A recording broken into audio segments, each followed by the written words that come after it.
আমাদের ভুইয়াবাড়ি ঈদগাহ মাঠ এটা।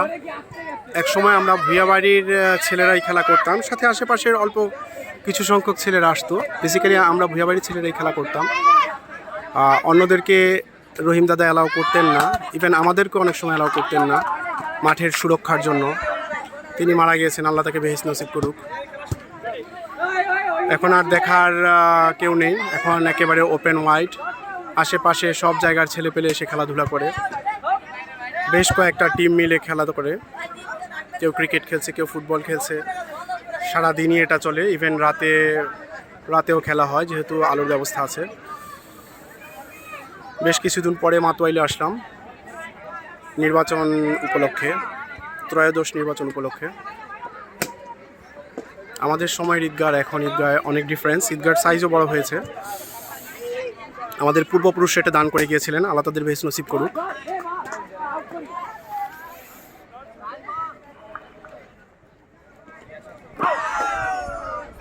বিশাল ময়দান, আর এটাও ভুইয়াদের দিঘি। একসময় আমরা প্রচুর সাঁতার কাটতাম এটাতে। উল্টো দিকে আমাদের কবরস্থান, মাতোয়াইল কবরস্থান, বিশাল বড়। এখানে আমাদের পূর্বপুরুষরা শায়িত আছেন এবং আল্লাহ চাইলে ইনশাল্লাহ আমরাও শায়িত হব।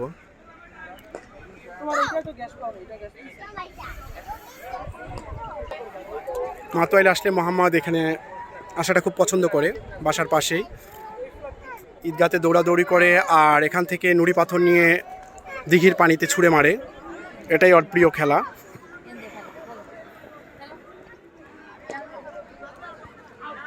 That's great. Let's do it again, Mohammed. You say ready one. Ready? 1, 2, 3. Oh, that's great. Say ready 1, 2, 3, 4, 5, 6, 7, 8, 9, 10. Do it.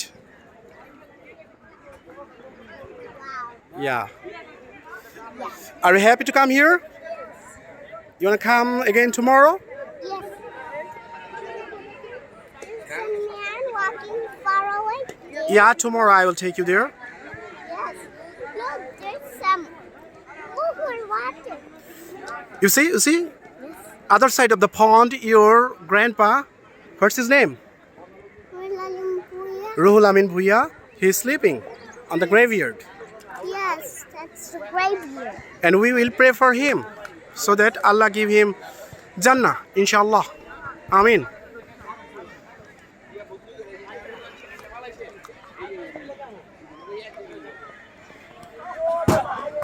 এই মাঠের পাশে আমাদের বাড়ি, ভুইয়া বাড়ি।